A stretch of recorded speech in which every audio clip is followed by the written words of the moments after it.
Value. Value refers to the lightness or darkness of a color or tone. A drawing is said to be a value drawing when it is in black and white. The use of value in a drawing helps to create the illusion of depth and three-dimensionality. The technique used to create darker values in a drawing is called shading.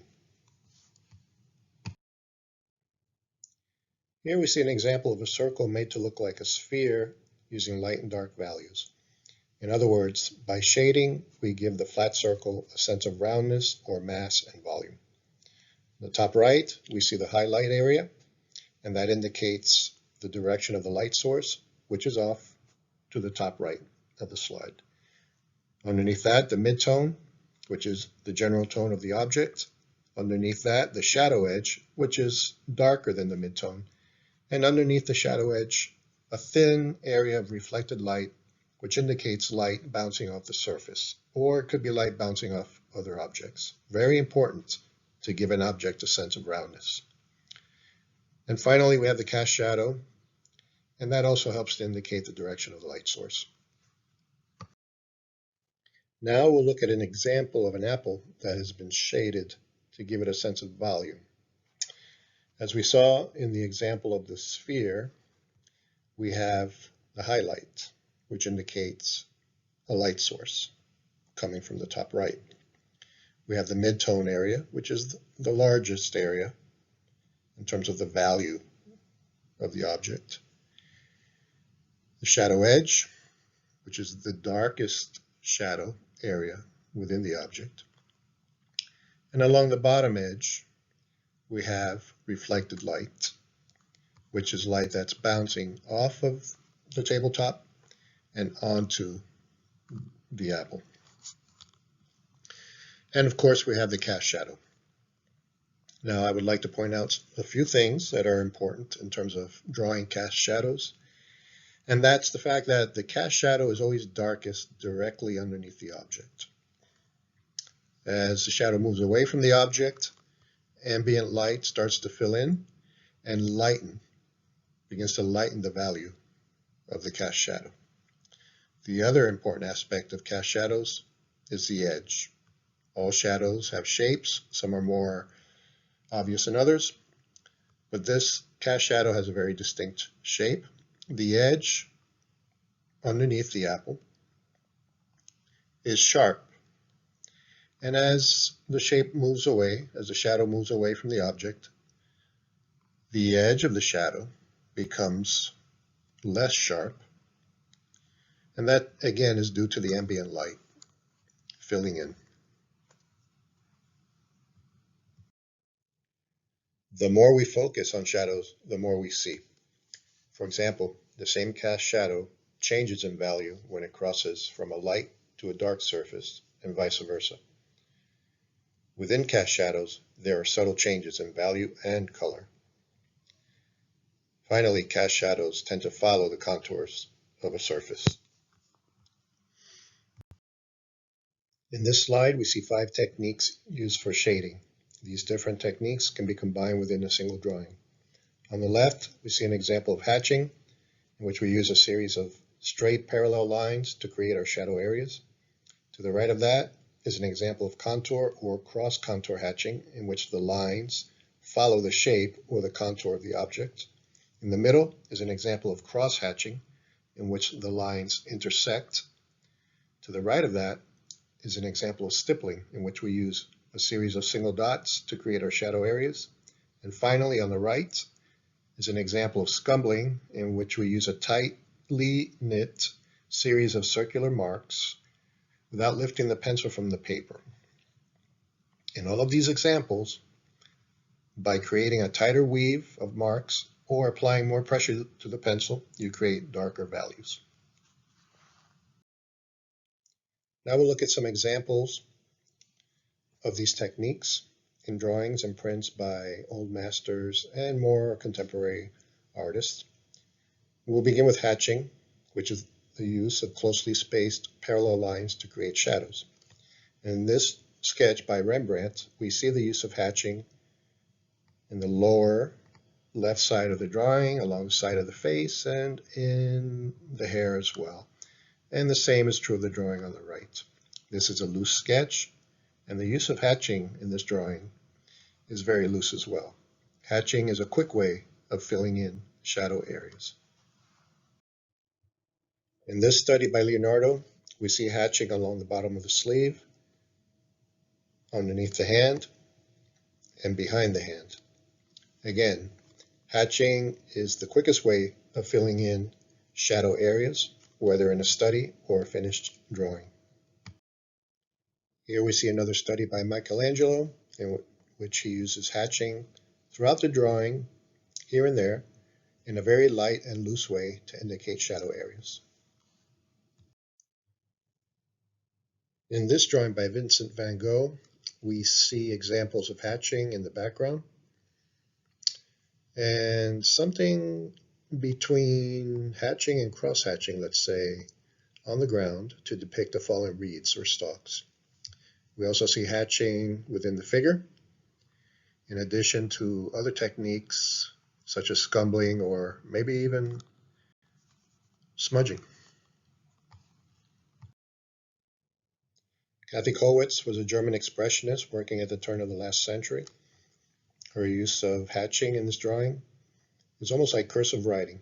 It's very quickly done, it's connected, and it has a very dramatic effect as a result.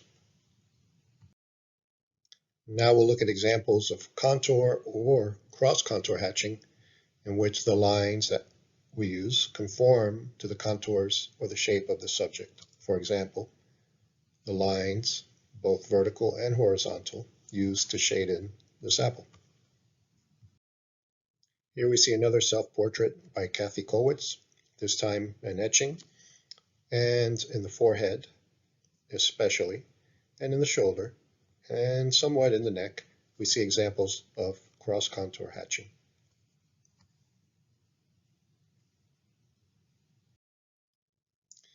It may be a little difficult to see, but in this hand study by Kathy Kollwitz, we see examples of cross-contour hatching along the side of the hands, on the sleeves, and in the bottom drawing along the side of the hand as well.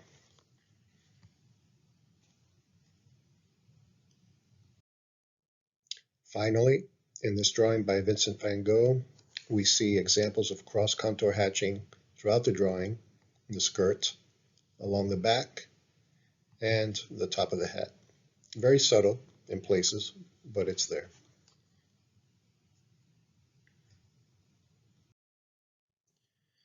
And now we'll get into cross-hatching, in which we use a series of intersecting lines to create shadow.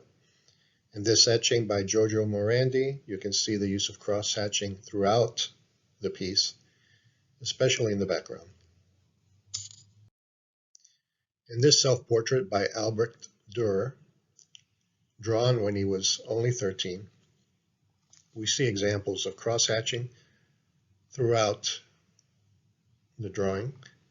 There are also examples of contour or cross-contour hatching, very subtle and very lightly done, but it helps to fill in the shadow areas throughout the piece. In this drawing by Vincent van Gogh, we see a very emphatic use of cross-hatching, cross-contour hatching, and hatching, giving the piece not only a sense of dark and light, but also texture.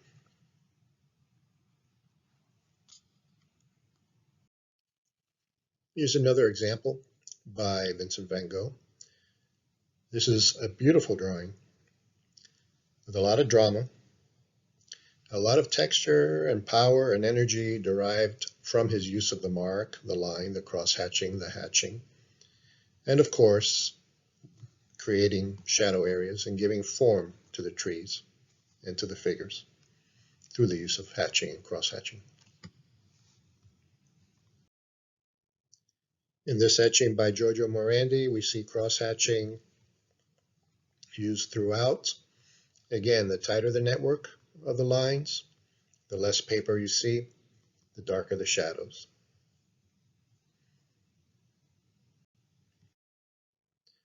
Now we'll look at some examples of stippling, in which we use a series of small dots to create shadow.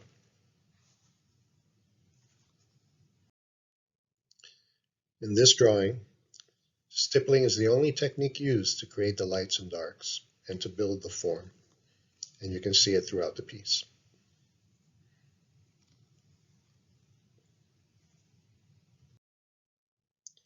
As mentioned earlier, we can combine more than one of these shading techniques within a single drawing. In this drawing by Vincent van Gogh, we see examples of stippling within the face and neck, cross-contour hatching in the hat and the dress, hatching in the background, and in some areas here and there, a little bit of cross-hatching.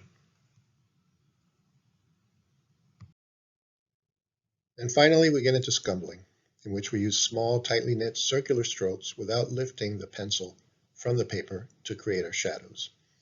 In this piece by Georges Seurat, and in the next one, we'll see how scumbling allows us to create very subtle gradations from dark to light.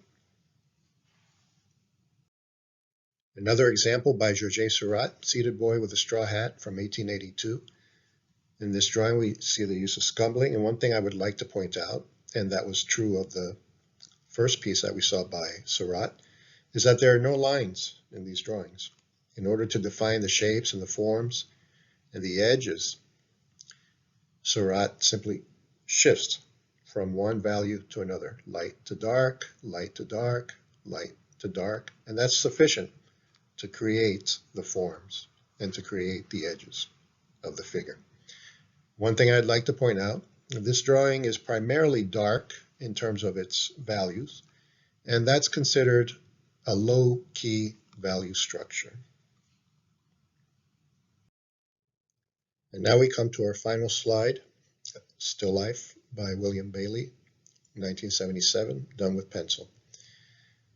And in this drawing, you can see his use of scumbling is extremely subtle, as are the gradations from light to dark. The overall value of this drawing is light, and that's considered a high-key value structure, as opposed to the previous drawing by Seurat, which was dark overall.